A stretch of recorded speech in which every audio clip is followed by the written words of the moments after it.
नमस्कार दोस्तों, आज फिर मैं इतिहास का एक महत्वपूर्ण टॉपिक आपके सामने लेकर आया हूं, जो कि इस बार एग्जाम के लिए बहुत इंपॉर्टेंट है। क्वेश्चन हमारा रहेगा, या इससे पहले भी मैं बहुत सारा इंपॉर्टेंट यूरोप में, यानी पहला चैप्टर से यूरोप में राष्ट्रवाद से बहुत सारा वीडियो अपलोड कर दिया हूं, आप देख सकते हैं। आज मैं बताऊंगा, जैसा कि आपको बोर्ड पर दिखाई दे रहा होगा, जर्मनी के एकीकरण में बिस्मार्क की भूमिका का वर्णन करें। ये 5 नंबर का सवाल है, ठीक है। ये 5 नंबर का क्वेश्चन है, ठीक है। इससे पहले मैं बिस्मार्क, ये मेजनी, गरीबाल्डी, काउंट काबूर, इसके बारे में बता चुका था, और आज मैं बिस्मार्क के बारे में बताऊंगा, ठीक है। जो भी क्वेश्चन इंपॉर्टेंट बनते हैं इसे मैं बता चुका हूं। चलिए आइए, तो हम लोग चलते हैं इसी में, जर्मनी के एकीकरण में। इसमें आपको लिखना क्या है, जर्मनी के एकीकरण बिस्मार्क की भूमिका क्या था, क्या लिखिएगा। चुपचाप एकदम, मतलब ध्यान से समझिएगा, आप लोग भी समझ जाइएगा। अभी लिखना बंद कीजिए। सुनिए, बिस्मार्क का जन्म 1815 ईस्वी में ब्रेडेनबर्ग में हुआ था।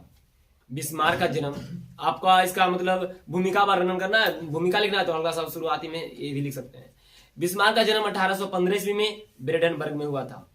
वह एक विख्यात यानी प्रख्यात राष्ट्रवादी के साथ साथ एक कूटनीतिज्ञ था, और जर्मनी के एकीकरण के लिए और कूटनीतिक के चलते वह चाहे उदारवादी राष्ट्रवादी हो, चाहे कट्टर राष्ट्रवादी हो, सबको अपने कूटनीतिक के बदौलत एक में कर लिया, अपने मिला लेता था, ठीक है। मतलब मेरा कहने का मतलब यह हुआ कि वह इतना ने कूटनीतिक चाल चलता था कि पर विरोध करने वाला और जो उसका सहयोग करने वाला दोनों को अपना खुश रखता था, ठीक है। कूटनीतिक चाल, ठीक है। तो आपको लिखना क्या है, सुनिए, लिखिएगा। बिस्मार्क का जन्म 1815 ईस्वी में ब्रेडेनबर्ग में हुआ था। वह एक प्रख्यात राष्ट्रवादी और कूटनीतिज्ञ था। जर्मनी के एकीकरण के लिए वह किसी भी कदम को अनुचित नहीं समझता था। उसने जर्मन राष्ट्रवादियों के सभी समूहों, चाहे वे उदारवादी हो, मैंने कहा चाहे उदारवादी राष्ट्रवादी हो, चाहे कट्टर राष्ट्रवादी हो, सब में संपर्क स्थापित किया और अपने प्रभाव में लाने का काम किया। बिस्मार्क जब 1862 ईस्वी में फ्रांस का प्रधानमंत्री बनता है, तो वह पहले यही करता है, सैनिक शक्ति बढ़ाने का कार्य करता है। उसका मानना था कि पर्सा के नेतृत्व में तभी जर्मनी का एकीकरण संभव होगा, जब पर्सा का सैनिक शक्ति क्या होगा, मजबूत होगा, उसकी आर्थिक स्थिति क्या होगा, मजबूत होगा। उसका मानना था कि जर्मनी का एकीकरण का समाधान बौद्धिक भाषणों से नहीं, आदर्शवाद से नहीं, बहुमत के निर्णयों से नहीं, बल्कि पर्सा के नेतृत्व में रक्त और लौ की नीति से होगा। इसीलिए उन्होंने रक्त एवं लौ की नीति अपनाया। आपसे पूछा जाएगा 1 नंबर का क्वेश्चन, रक्त एवं लौ की नीति किसने अपनाया, तो बोलिएगा बिस्मार्क ने, ठीक है। अब पर्सा के नेतृत्व में अब एकीकरण की समस्या, बात आगे बढ़ती है, तो पर्सा के एकीकरण के लिए बिस्मार्क ने मुख्य रूप से 3 युद्ध लड़े, है ना। आपको ये सब बात याद रखना है। पर्सा के नेतृत्व में, यानी पर्सा के एकीकरण के लिए, जर्मनी के एकीकरण के लिए, है ना, बिस्मार्क को कितना युद्ध लड़ना पड़ा, 3 युद्ध लड़ा। पहला युद्ध लड़ता है वह, पहला युद्ध पहले सुन लीजिए आप लोग। पहला युद्ध लड़ता है डेनमार्क के साथ, जो कि 1864 में लड़ता है। दूसरा युद्ध लड़ता है ऑस्ट्रिया के साथ, जो कि 1866 में लड़ता है। और तीसरा युद्ध लड़ता है फ्रांस के साथ, जो 1870 में लड़ता है। तो मैं पहला बता रहा हूं, डेनमार्क के साथ, डेनमार्क से युद्ध। मैंने कहा, यहां पॉइंट देकर लिख सकते हैं कि जर्मनी के एकीकरण के लिए बिस्मार्क ने 3 युद्ध लड़े। पहला युद्ध डेनमार्क के साथ, देके डैश दीजिएगा, उसके बाद मैं समझा दूंगा अभी यहीं पे जस्ट। उसके बाद दूसरा है ऑस्ट्रिया और पर्सा के साथ। दूसरा युद्ध क्या है, ऑस्ट्रिया और पर्सा, क्या है, ऑस्ट्रिया और पर्सा।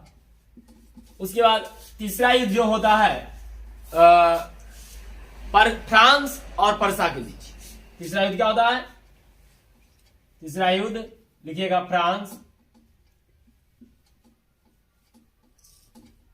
और परसा। यही तीनों महत्वपूर्ण युद्ध है, आपको ये तीनों युद्ध याद रखना होगा, जो कि जैसे मैं पहले बता दिया उतना करने के बाद अब इसको लिखिएगा डेनमार्क से युद्ध। डेनमार्क से युद्ध लड़ने का मुख्य कारण था कि डेनमार्क से युद्ध लड़ता है 1864 में। कब होता है? 1864 ईस्वी में लड़ता है। क्यों लड़ता है? तो दो क्षेत्र होता है, सेल्सबिग और होल्स्टीन। ठीक है, सेल्सबिग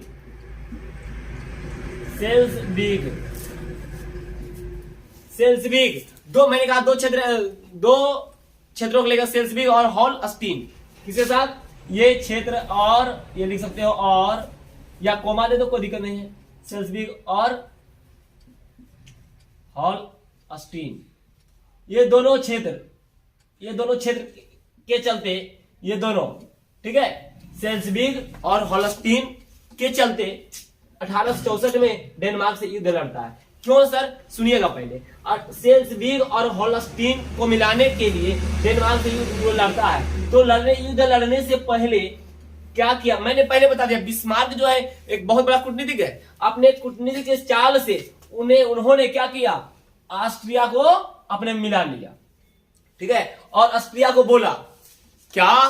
पहला युद्ध लड़ा डेनमार्क से बाबू 1864 में। ठीक है, तो ये क्या किया? लड़ने से पहले ये ऑस्ट्रिया को मिला लिया। अब बोला ऑस्ट्रिया को कि यदि तुम मेरा इस युद्ध में, डेनमार्क से जो हम युद्ध लड़ रहे हैं, यदि इस युद्ध में तुम हमको मदद कर देते हो तो क्या है, हम ये क्षेत्र तुमको दे देंगे, होल्स्टीन तुमको क्या करेंगे? दे देंगे। किसको? ऑस्ट्रिया को बोला कि देखो हम डेनमार्क से लड़ाई लड़ने जा रहे हैं, तुम हमको क्या करो? इस युद्ध में मदद करो। यदि हम इस युद्ध में जीत जाते हैं तो ऑस्ट्रिया को बोला कि यदि हम इस युद्ध में, डेनमार्क से युद्ध में हम जीत जाते हैं तो क्या करेंगे? होल्स्टीन तुमको दे देंगे। ऑस्ट्रिया राजी हो गया, और ऑस्ट्रिया राजी हो गया तो युद्ध हुआ डेनमार्क साथ। जब युद्ध होता है डेनमार्क और परसा के बीच युद्ध होता है, इस युद्ध में डेनमार्क पूरी तरह से क्या हो जाता है? पराजित हो जाता है, और उस पर परसा की क्या हानि? डेनमार्क हार जाता है और परसा क्या हो जाती है? जीत हो जाती है। दे दिया। ठीक, जब ऑस्ट्रिया को दे दिया तो उसके बाद ऑस्ट्रिया को दे दिया होल्स्टीन, तो होल्स्टीन ऑस्ट्रिया कब्जा में आ गया। अब बिस्मार्क सोचता है कि हमको तो बहुत सारा क्षेत्र को मिलाना है, तो अब उन्होंने क्या किया कि होल्स्टीन के ऊपर अब फिर से नजर गड़ाया, क्योंकि होल्स्टीन पर बहुत सारे लोग जर्मनी के लोग रहते थे। जर्मनी के लोग रहते थे, जर्मनी प्रभाव इस पर ज्यादा था। और ऑस्ट्रिया को जो दिया था, ये होल्स्टीन जो था ऑस्ट्रिया से काफी दूर था, जिसके कारण ऑस्ट्रिया से काफी दूर होने के कारण होल्स्टीन को अपने कब्जा में सही से नहीं रख पाता था। कौन? ऑस्ट्रिया। ठीक है, तो अब ऑस्ट्रिया को हराना चाहिए था। होल्स्टीन परसा मिलाना चाह रहा है, इसीलिए अब ये तो दे दिया है किसको? ऑस्ट्रिया को। जब ऑस्ट्रिया को दे दिया है तो ऑस्ट्रिया से युद्ध करेगा, लड़ेगा, तब नहीं इसको मिलेगा जी। ठीक है, तो ऑस्ट्रिया से युद्ध लड़ने से पहले उसने क्या किया? अब देखो अगला युद्ध आता है कि ऑस्ट्रिया और परसा के बीच, ऑस्ट्रिया और परसा के बीच, और होल्स्टीन के चलते अब लड़ेगा किसे? ऑस्ट्रिया और परसा के बीच। तो ऑस्ट्रिया और परसा के बीच जो युद्ध होता है, तो ध्यान समझना, इसमें क्या करता है वह? इसमें ऑस्ट्रिया के साथ लड़ने से पहले परसा क्या करता है? कह देता है देखो अब लड़ाई किससे चल रहा है? ऑस्ट्रिया के साथ। ऑस्ट्रिया और परसा, यहां ऑस्ट्रिया का साथ परसा का साथ दिया है, लेकिन अब इसी से लड़ाई चलेगा। ठीक है, किससे लेकर? होल्स्टीन को लेकर। ठीक है, तो होल्स्टीन को लड़ने से पहले, अर्थात ऑस्ट्रिया से लड़ने से पहले परसा की बार क्या करता है? इंग्लैंड को, फ्रांस को और रूस को इस युद्ध में तटस्थ रहने के लिए बोलता है। ठीक है, समझ आ रहा है? तटस्थ रहने के लिए बोलता है, और यह युद्ध ऑस्ट्रिया और परसा के बीच युद्ध होता है, और यह 1866 में बाबू, 1866 में होता है, जो कि सेडोवा के युद्ध के नाम से, सेडोवा के युद्ध के नाम से जाना जाता है। इस युद्ध में ऑस्ट्रिया क्या हो जाती है? बुरी तरह पराजित हो जाता है, और परसा को भी मिल जाता है क्या? होल्स्टीन मिल गया। समझ आया क्या? अब होल्स्टीन मिल गया। आपसे एक नंबर का फिर क्वेश्चन पूछा जाएगा कि बताइए सेडोवा के युद्ध कब हुआ? ठीक है, बोलिएगा 1866 ईस्वी में। या फिर 1866 ईस्वी में युद्ध हुआ जो किस युद्ध के नाम से या डॉट डॉट के युद्ध के नाम से जाना गया, किस युद्ध के नाम से जाना गया, सेडोवा के युद्ध के नाम से जाना गया। अब ध्यान दीजिए, अब तीसरा युद्ध आता है फ्रांस और पर्सा के बीच। फ्रांस और पर्सा के बीच युद्ध का कारण क्या होता है जानते हैं? फ्रांस और पर्सा के बीच युद्ध का कारण होता है, फ्रांस जब इसको हरा दिया, पर्सा ऑस्ट्रिया को हरा दिया, इधर डेनमार्क को हरा दिया, सेल्सबर्ग होल्स्टीन सब पर अधिकार कर लिया, तो अब फ्रांस को डर लग जाता है ना, फ्रांस को डर लग जाता है। और वह 4 क्षेत्र जो होता है ना, 4 क्षेत्र होता है, उत्तरी के 4 क्षेत्र होते हैं जो कि ये मिलने नहीं देना चाहता है ना। दक्षिण के 4 राज्य होते हैं, दक्षिण के 4 राज्य होते हैं, उस पर कब्जा रहता है किसका, फ्रांस का, और उसको मिलने नहीं देना चाहता है। और जब मिलने नहीं देगा फ्रांस तो कैसे होगा जर्मनी का एकीकरण, ठीक है। तो इन्होंने क्या किया कि इस अब 4 को मिलाने के लिए फ्रांस से लड़ाई होगा, फ्रांस से लड़ाई होगा तभी, जब पर्सा फ्रांस से लड़ेगा तभी वो दक्षिण के 4 क्षेत्र होंगे, ठीक है। इसके लिए उन्होंने क्या किया, मौका चाहा कि किसी तरह से कोई मौका मिले ताकि हम क्या करें, फ्रांस से लड़ाई लड़े। उसी समय घटना घटता है, स्पेन के उत्तराधिकारी के लिए लड़ाई छिड़ता है, ठीक है, स्पेन के उत्तराधिकारी के लिए लड़ाई छिड़ता है, और स्पेन के गद्दी पर पर्सा के राजकुमार का दावेदारी होता है, लेकिन फ्रांस उसका क्या करता है, विरोध करता है, फ्रांस नहीं चाहता है। बस इसी क्रम में क्या हो जाता है, अब लड़ाई हो जाता है। ये तो मौका खोज ही रहा था कि कोई मौका मिला कि हम फ्रांस से लड़े।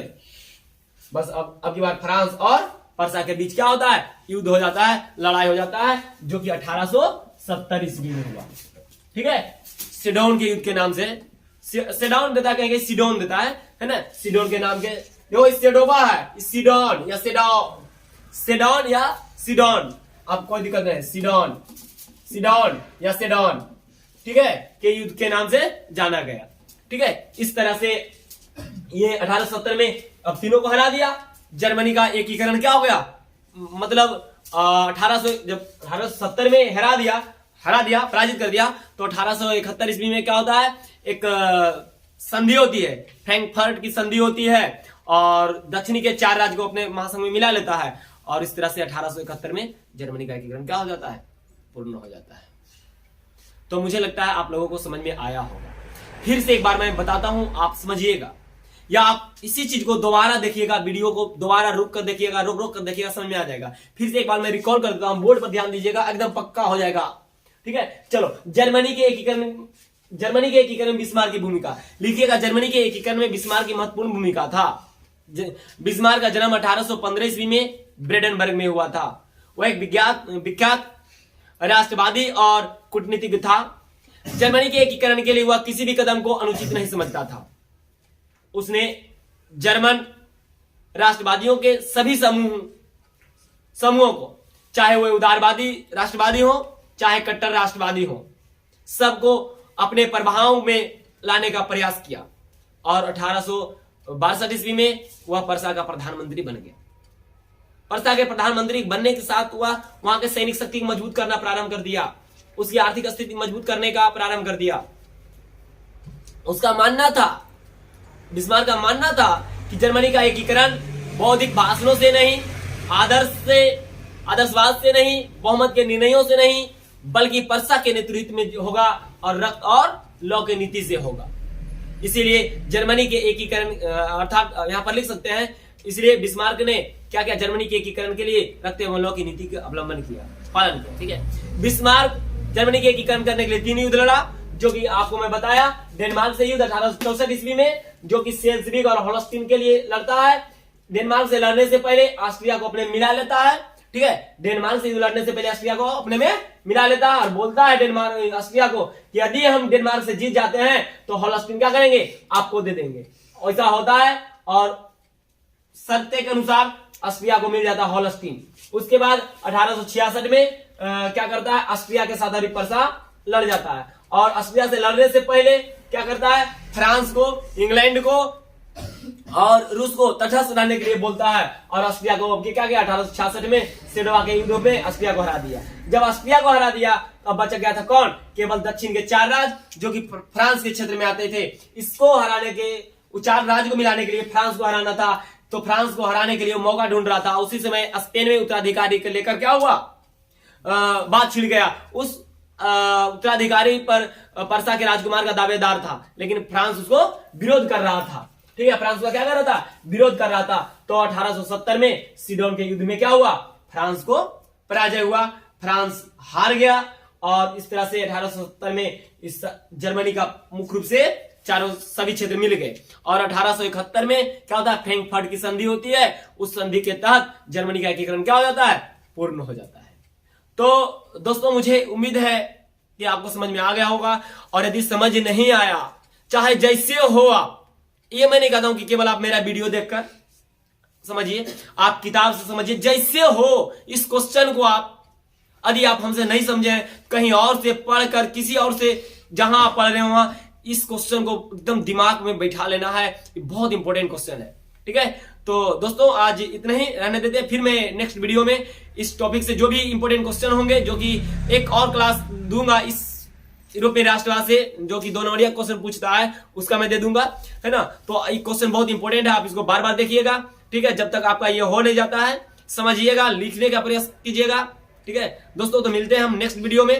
तब तक के लिए धन्यवाद। वीडियो यदि अच्छा लगता हो तो आप लाइक, शेयर और सब्सक्राइब जरूर करिएगा।